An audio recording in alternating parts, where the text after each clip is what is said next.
you know the phrase, hey, just throw him in the fire, he'll sink or swim. Yeah, well, I was listening to Tom Brady, this is a few weeks ago, talk about how quarterbacks in the NFL, rookies and year two starters, were just thrown in the fire and sink or swim mentality. And there's a lot of moving pieces when you go from obviously college to the NFL or what up a level, call it what you want.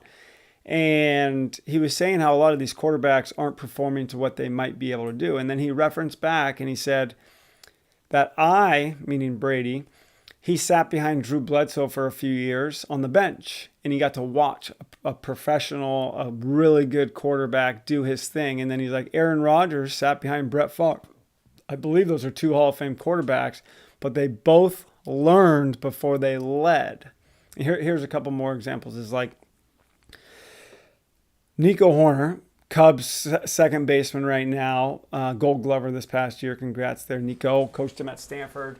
Also coached Tommy Edman, World Series champ. Congrats to Tommy. Both unbelievable young men and baseball players, of course. But 2016, 17 it was, Nico Hoerner played second base while Tommy Edman played shortstop. The year before that, Tommy Edman played second base, and there was a player named Drew Jackson played shortstop. And so a future shortstop got to scoot over and play second, a little easier position in college or in any level. Got to see what it was supposed to look like, similar to Favre and Tom Brady and Rodgers, right?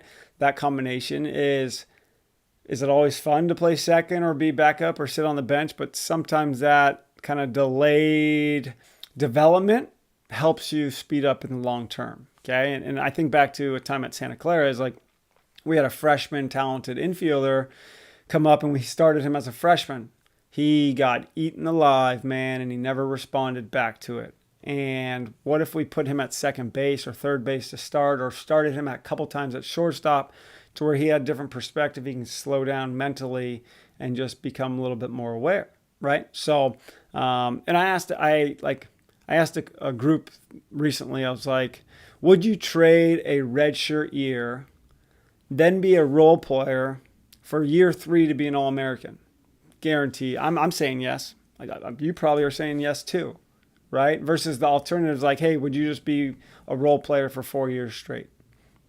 What would you want to do, right? So for just every time it's a slower road, it might lead to a faster one, okay? And sometimes taking a step back and watching is going to help you slow down and kind of piece it together and gain some perspective. So keep preparing, keep being ready.